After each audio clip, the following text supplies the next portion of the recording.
খেয়েছে, হিসাব দিতে পারে না কিসের টাকা, হিসাব দিতে পারে না কিসের টাকা।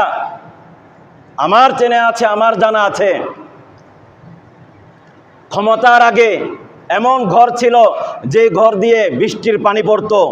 ক্ষমতায় যাওয়ার 10 দিনের মধ্যে টিনের ঘরের বাড়ি রাজপ্রাসাদে পরিণত হয়ে গেছে।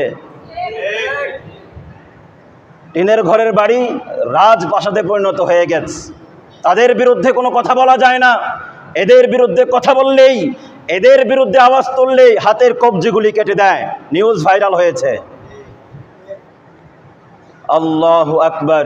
এদের জন্যই মহান আল্লাহ তাআলা আয়াত অবতীর্ণ করেছেন। মুসলমানেরা, এরা মুসলমান, এদের পক্ষে আবার অনেক হুজুরও থাকে।